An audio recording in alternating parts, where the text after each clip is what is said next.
What's up, guys, and welcome back to episode 42 of Two Guys One Court. Once again, my name is Zach Goldstein, And I'm Braylon Zhang. and today we have a very special episode for you guys, but in a little bit of a Very sad sad way, manner. yeah. It's a sad Very episode. sad. It is my finale of Two Guys One Court. This will be my final episode. Yours truly will be moving on to bigger and less better things after this. Syracuse University. Syracuse University. So this will be my last episode, and this is probably the last episode that we have for season 2 of Two Guys One Court as we're closing on the NBA season. The finals start tomorrow. Everything else in the playoffs is done. There's going to be a lot of moves coming up in the off season, but that'll be taken over by Berlin Zhang and a new A co-host. new co-host still yet to be determined. Determined. But if you want to, you can always reach out on our Instagram at Two Guys One Court. Send a DM if you want to be the new Yeah. co-host. It's a very It's a important very role. rigorous It's very process and competitive Yeah. role. As you can see, we have a lot of fans who would love to join us. We have thousands of viewers, and I know we're going to get a lot of DMs, but I just want you guys to make sure you know it's an important role. And once again, make sure to follow us on all social medias at Two Guys on Court, and thank you to Product.co for sponsoring our podcast. So to get into our last episode, my finale, we'll kind of start with more of the recent news about Mr. Tom Thibodeau with the Knicks, and then we'll kind of get into an overview of the playoffs, and then focus on kind of just like the last round of the playoffs and then the finals. So recently, 2 days ago or a day Well, ago? as we all know, that the NBA Finals are going to be with the Indiana Pacers and the Yeah. OKC Thunder. I think Game 1 is tonight. Game 1 is Yeah. tonight. Yeah. What are your thoughts about the finals? Personally, I think maybe in August or October, we predicted that OKC would be We here. did predict We that did was gonna predict that. happen. But I can assure you, and you don't have to go looking at our old clips, but I can assure you that none of us thought that the Pacers had it in them. None of us. I, as a Celtics hater, thought the Celtics were going to be in the finals. But guess what happened? They are out. They're out. I Yeah. mean, we all know what happened with Jason Tatum. As a Celtics hater, I hope Jason Tatum has an amazing recovery, Mhm. and that is not the way he should have lost in the playoffs. I'm gonna be honest, as a Celtics fan, the Celtics were gonna lose regardless. Really? It didn't matter if Jason Tatum was in the game or not. They were playing like terrible. They couldn't make a shot. Like the only game that the 2 games that they truly won were when they were making a lot of shots. But with the Knicks runs, their defense, Tibbs playing his guys like it was Game 7 of the finals for every single game of that series. I knew that maybe the Celtics were gonna have a rough go of it. When the Knicks won in overtime in Game 1. Yeah. I was very comfortable watching that game 1 of that series, seeing like the Celtics have a commanding 10-point lead throughout the entire game except for the very end, and we saw that repeat throughout the entire series, and then that kind of lost hope. And I don't think that Jason Tatum played a even medium or large factor into why the Celtics lost that series. Yeah, but Insight. yeah, the Knicks end up playing the Pacers and got completely bulldozed. I think that was expected by nobody, right? Did you think the Knicks were gonna win? would never have expected the Pacers were going to win Yeah. that at all. It was honestly not in my 2025 NBA bingo card. That was not, right? As That's they a good say, reference. yeah. Yeah. But I mean, I think there's a couple main reasons why that the Pacers did win. So we can dive into that. Starting with reason one, I think that Tibbs, he was not using his roster effectively. No. He was playing the starters way too much, even when they were tired, and barely rotating his bench players in. Yeah. The Knicks weren't making a lot of shots. You can see in basically every single game that they lost, they had more turnovers than the Pacers, and they also had worse shooting than the Pacers. Yeah, and we could kind of pause right here and just flat out say that it was a day ago that the Knicks coach Tibbs got fired. Yeah. And he has won the coach of the year twice, once with the Knicks. I don't think he should have been fired, but I understand why. I don't think he should have been fired at all, honestly. Really? He has been coaching the Knicks, and he has brought the Knicks this far in the playoffs, and I don't think it's fair to let him go at a spot where he clearly can easily improve. Yeah, I think it was a crazy premature decision of the Knicks. The Knicks, who have been struggling since the 90s. Yeah. The Knicks, who have ran through head coaches in the past 20 years. When you finally have a guy since 2021 that has been your guy, that has, succeeded, been to the playoffs 5 times, won many series, won a lot of playoff games. You don't just throw him on the street because you want to get over the hump. You need to get over the hump with Tibbs, Yeah. and Mhm. I think he's capable of doing it. If he brought his squad to an Eastern Conference Finals, he is very well capable of pushing them further. Does he need to make slight, Slight adjustments to tweaks his to his game. coaching style? Yes. Yeah. Maybe play your bench players more. And that was, a big thing about Tibbs, and it only kind of came up when the Knicks had all this hype, so everybody expected them to get at least the Eastern Conference Finals. And Yeah. when they were going on the run that they did, and they beat the Celtics, people thought that they were going to be in the finals, and that put a lot of pressure on Tibbs. So his kind of coaching antics and strategies were kind of exploited because he plays his starting five 40 plus minutes a game, because he doesn't give his bench players, his role players, enough time to shine, because he tires out his team. That was really exposed, and I think it was a little premature. Unless we don't know something that the Knicks do, I don't think they should have fired Tibbs. Yeah, me neither. I mean, obviously, when Reggie Miller, or not Reggie Miller, Tyrese, Tyrese yeah, Halliburton hit the Reggie Miller chip, yeah, game we one, knew we knew that yeah, the Pacers were gonna win that yeah, series. yeah. He was very confident in this craft, and I think Tyrese should have won the Eastern Conference Finals MVP. MVP. Yeah, Yeah, we saw that he kind of we thought he saw that he was. thought he was He like, thought he was. but then You he know. ended up not winning it Yeah, to Pascal Siakam, who was also amazing he had a in the great series. series He though, had a great and series. there's a really underrated depth to this Pacers team because whenever Tyrese can't play well, Siakam will. Yeah, You and know, if none of them are playing well, then their bench will. their bench will. Maybe Yeah. Obi Toppin will play well. Aaron Um, Neesmith. yeah. They're like these really no name role players that they randomly got through Hmm. their history and their trades, starting off with Paul George, who was on both the Yeah, that's OKC a and Paul George NBA it Finals. is a Paul It is George. crazy to think about. He was a part of both teams, but he'll probably never win a ring. Never, And that never, hurts me to ever. say because I am a Paul George fan ever since Yeah. he got the 2K17 Hmm. cover. Um, but I mean, the Pacers are a very, very deep team, and they're probably the most underrated team in the NBA. And I think Yeah. nobody's expected them because the script should have been OKC Knicks. OKC Knicks, OKC Celtics, Yeah, but we knew OKC was going to beat Minnesota, right? absolutely, Yeah, no doubt about yeah, that. and it's Even great, but and like is great, but you can't beat the you MVP. can't beat the MVP. J Dub is really good. You have Chet. You Chet have all Holmgren, these yeah. guys. You have such an insane roster where Yeah, you can shoot lights out, you can drive, even defend, play Shea. make. Yeah. Shea's an amazing finisher at the Uh huh. rim. You know, Coming off his MVP season, I really don't think the Pacers can stop him. Yeah. So since we kind of like set the stage for what the championship is. And since finals game was tonight, what are our final predictions for who the NBA champion will be? I think surprisingly, I think Game One will be going to the Pacers, Really? but I think that the next two will be going to the Thunder, Mm-hmm. followed by another Pacers win, Okay. and Tying up the then series. and then two Thunder Two wins. Thunder wins. So the Thunder are gonna win Win in in six, six. yeah. Okay. I think that if you truly believe that OKC is going to bulldoze the Pacers, you shouldn't watch the game because I think the Pacers will make this a highly competitive series, and I think this series will, you know, be no less than 6 or 7 games. I What? truly, yeah, I know, I What? said it, I said it. Six or did you say 6 or 7?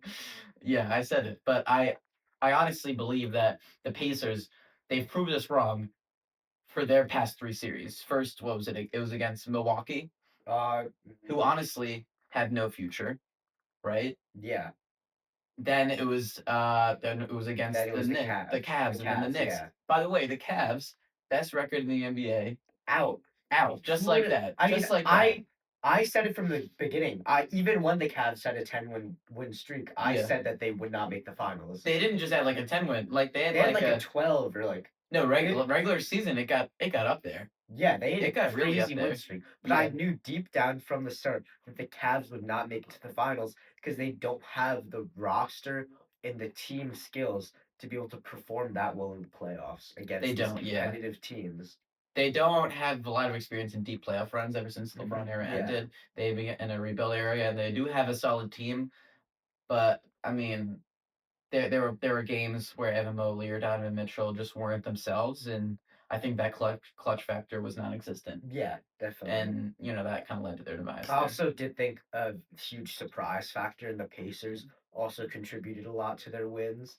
You never would have thought that the Pacers would be playing so good. You hop on the court, Mhm, then you see Tyrese Halliburton, Pascal Siakam, and the entire team just absolutely balling out, mhm. and you're shocked. I feel like it's seen as, like, a non-intimidating, kinda unimposing team, but they have a will to win games, Yeah, and if they you have a do. will to win, you will win in the playoffs. They have a very strong, you Yeah. know, like what? You need a strong, Yeah. cohesive roster. You don't need Mhm. a bunch of stars thrown together like the Suns, Yeah, you know? they are very determined to win the championship. Every single one of their players has absolute passion for the game and will do whatever it takes to lift the Larry O'Brien at the end of the season. But we both truly believe that OKC OKC will win. will win. Yeah, I just we want to give respect to the Pacers because they yeah, deserve it, and because we have not been giving them respect for yeah, the past no, months. absolutely not. Yeah, but we would like to take this time to give them respect.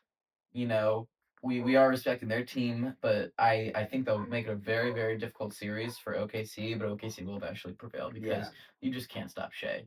And speaking of SGA, what do you think about? I know that it's highly publicized that he is a quote unquote free throw merchant. hmm Do you believe that? And then do you think that his kind of play style, similar to Jalen Brunson, is let me get to the line, let me get some easy points for my team? This is a very complicated debate It is because very, when you yeah. look at it from pure statistics, Shea is not a free throw merchant. He is not at He all.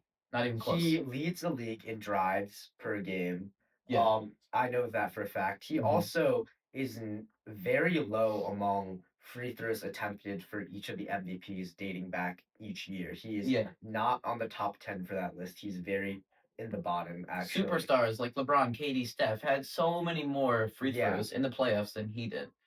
Yeah, but yeah, when you look at it purely statistically, Shea's not a free throw merchant at all. Mhm. In fact, he actually leads the league in points per game if he were to take zero free throws and everybody were to keep their free throws attempted per game, which Yeah, is which is very a very impressive. impressive That's stat. crazy. Yeah, Yeah. I think he'd still be having around 26, Mhm. 26 and a half points per game. Yeah. But then when you look at it in the actual game, you very obviously can tell that Shea throws his body around a lot to get to the line. Even Mhm. in his drives, he's very obviously maybe faking it or just flopping intentionally lots of the time. Even when he has very obvious flops, the refs still call it when there's like not a lot of when there's no contact. There's been a clip that has been popularized recently where Shea was, I think, attempting a jump shot Mhm. and he flopped Yeah. and the ref called it, but there was no contact when the cameras were slow mode. Yeah. Obviously, that's a very frustrating thing to be playing against, and a similar thing happened with the Knicks and Jalen Brunson. But my question for you is that is this like not the real way to play basketball, and is this kind of an unethical playmaking way?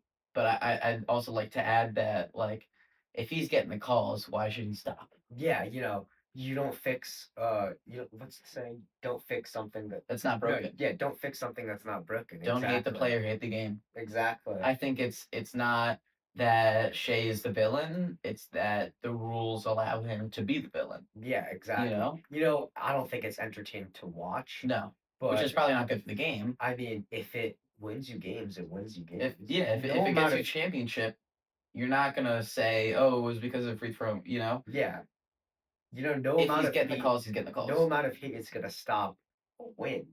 Yeah, Like, yeah. yeah, I think that even though I hate it and I don't like the play style, I don't think that's how you should play basketball. I think it should be more physical, and I think the refs should just let the players play and make kind of SGA a fool of himself when he tries to foul bait and stuff like that, and then he gets no whistle. But at where we're at now in the season, take advantage as much as you can. I don't know if the NBA is really gonna make rule changes and be less, lenient about that stuff and calling fouls. I think that's kind of more up to the refs and how they see it. But in the finals, it's probably gonna be more physical. It's gonna be more chippy. It's gonna be Mhm. better basketball. But I think that SGA should take advantage, and I think it is ethical as long as the rules dictate that he's allowed to Yeah. do it.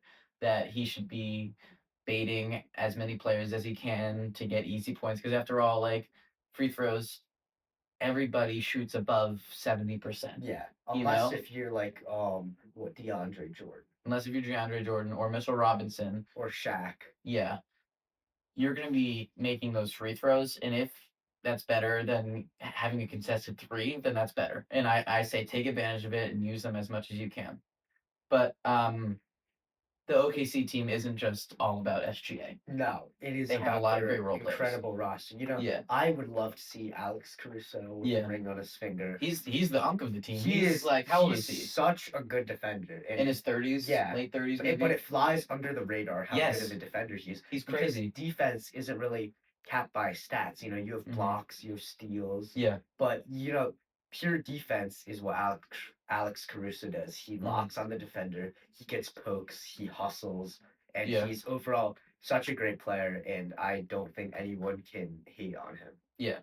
I don't think he doesn't deserve any hate. No, But adding on absolutely to that point, you kind of hinted at how he was an older player on the team, but is still an amazing, uh, not. Hmm. contributor to the OKC team. I'd like to say that OKC and Indiana have like some of the youngest rosters in the Yeah. league. Obviously, Houston has a very young roster, but OKC, everybody's like younger than maybe 24. Hmm. They we're gonna see like a bunch of people, regardless of whoever wins, get rings. And my question for you is, would you rather see a young franchise like these two teams kind of get their first rings and deserve it, or have kind of old superstars who hadn't gotten rings join a team and then win? That's a That's a difficult one because Right? there's two sides of the argument. Yeah, We grew up with LeBron, Curry, Durant, and we grew up with ringless players like a lot of ringless Russ, players. CP3, Harden, Yeah, Dame. that's what happens when you see Golden State and Cavs in the finals for Yeah, 4 years, 5 years straight. I know.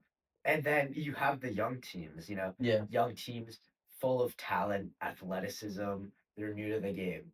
And while I personally would love to see players like Chris Paul Hmm. get a ring, it's just not really I don't it's not the right way to get a ring if It is you are not, joining a no. super team just to get the ring.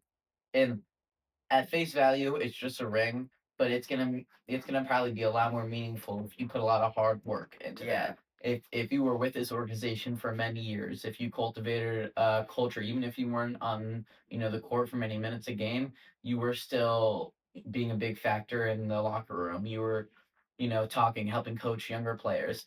I think a younger team, a younger franchise like OKC or Indiana deserve a championship more than some old head who hasn't won a chip join the Warriors or yeah, the exactly, Suns, exactly. just to fight for a championship. That'll get you money, and that'll always give you hope. But I think even if you do win a championship, which you probably shouldn't, but if it somehow ends up happening, it'll be a lot less meaningful than if you stayed on one original team or to all these young players. Yeah, definitely. Hmm. It's just not really it like I said before, it's not the right way to get a ring. It's way Yeah, more meaningful if the young players get the ring, even though we love to see these old guys get a ring before they retire. We're blinded by nostalgia with these guys, we are. and We are. it's definitely healthier to the league to see these young cores with their love for the game to get a Hmm. ring. Yeah. And while talking about young cores getting a ring, this is the first NBA Finals where it's really young players and Yeah. new gens to the league. We talked about this for like 2 years. There's a transition going on in the NBA right now, or obviously we're well into the 2020s, but this is a new era in the NBA. We're not seeing these old stars strive in the playoffs. We could always look at the Warriors or the Lakers. Lakers lost in the first round or something like Yeah, that. The Warriors lost too. Even the Celtics they lost. All these old teams with kind of the stars of the 2010s, late 2010s, they're kind of fading right now. Yeah, yeah, they're fading. Yeah, and I think that that's good. Yeah, I think it's it's time. healthy It's for the finally league. time for these new Yeah. teams to come up. And I have a question for you: which teams besides the Oklahoma City Thunder and Indiana Pacers do you think will kind of rise, up as solid contenders that consist of a pretty young, solid team for the I future? think that the teams who will do that are the Pistons and the Rockets. Really? Yeah. We did see the Timberwolves face a lot of struggles in the regular Yeah. season this season, Uh-huh. but they were doing pretty solid in the playoffs. Hmm. And you They just know, couldn't get. They just couldn't beat the Thunder. yeah, while I Nobody think can. that they are doing really good, I Yeah. don't think the regular season is gonna improve more than the Rockets or the Pistons next year. Yeah. We've seen Definitely. how many games both the Rockets and the Pistons have won this year Yeah. compared to 1 year ago or 2 years ago, and Especially the Pistons. the Very progress they are underappreciated. making Yes. is insanity. And they Is are very young too. They're growing Yeah. at a very fast rate, at a very young age, and they will definitely be some of the teams that are going to be dominating in the next 10 years. I 100% agree with that statement. And even though the Rockets kind of had a first round exit, they were playing a veteran team with a lot more experience, which they lack. I truly do believe that they have a lot of talent and they have a lot of great young players, and that they're gonna probably make the finals in maybe the next 5 years. Yeah. And I think that's a very comfortable statement to make. And I totally agree with the Pistons. I think it'll take more experience in the playoffs, which they sincerely lack, even though they were the sixth seed this season. Obviously, they lost to the Knicks, but they made that a close series. And I'd also like to add, in the Eastern Conference, the Orlando Magic. Oh yeah, I I forgot think that about they're them. going to have a bright future ahead. Paulo Banchero is kind of one of the most underrepresented, is not publicized first picks of all time, Yeah, right? And he's it's not like he's a insane. bust. He's very good. He's a He's a phenomenal basketball generational player. talent. Yeah. And I truly believe that the Magic are going to make a run and they're going to be a full on contender as soon as next season. Yeah, yeah. You see historically, always see a trend. Hmm. When older players hit their late 30s, their team dies down, and you see the rise of the teams that have sucked for the past 8 years. They Yeah. get a huge resurgence, and they start winning a lot of games. And you're so surprised because you're just so experienced with the great older veterans Yeah. with their runs back a couple of years ago that you just don't predict at all that the young players would be so good and would be able to beat your old team effortlessly. Yeah, and honestly, that's a good thing. In the past 5 years, 4 years, we've seen different teams win a championship, Mhm. and I think that's the way it should be. Nobody likes dynasties except for the fans Fans of and that specific bandwagons. team. Yeah. Yeah.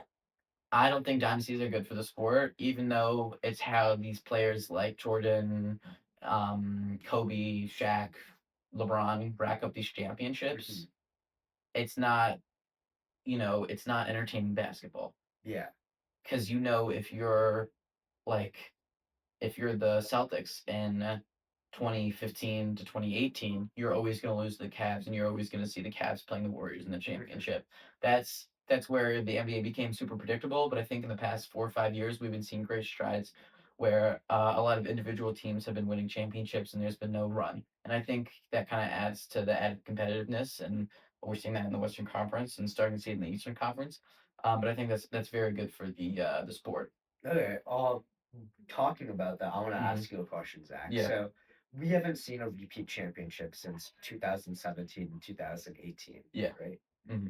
Do you think that um, NBA player greatness will be affected by the lack of dynasty teams and the competitiveness of everyone? Because we see LeBron, That's Tim a good Duncan, question. Shaq, Kobe, they were on dynasties. They won 4 championships, if not more.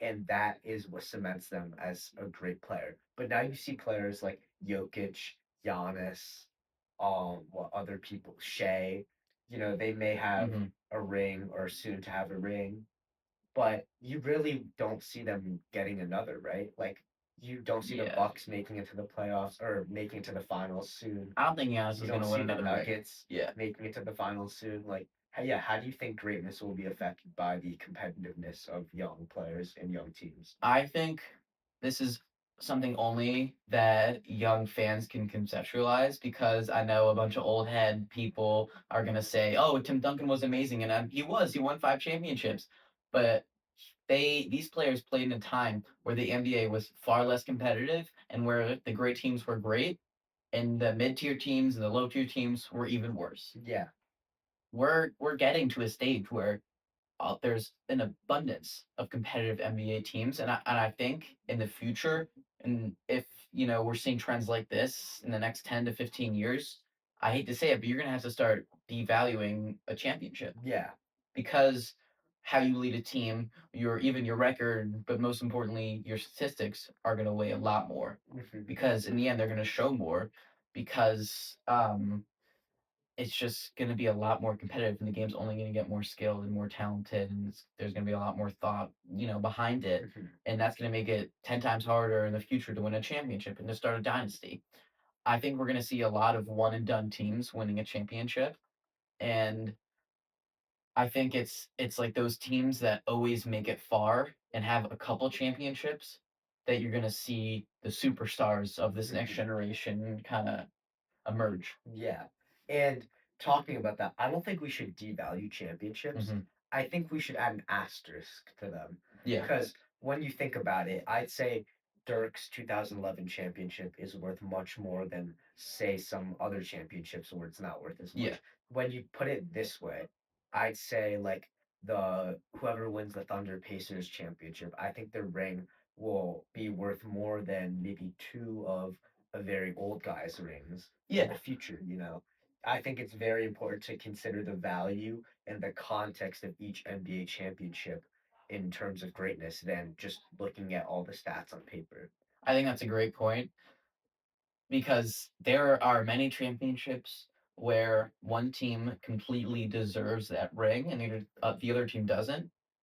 And there's a lot of years, and I think this is a good example of a year where both teams have a very solid chance to win.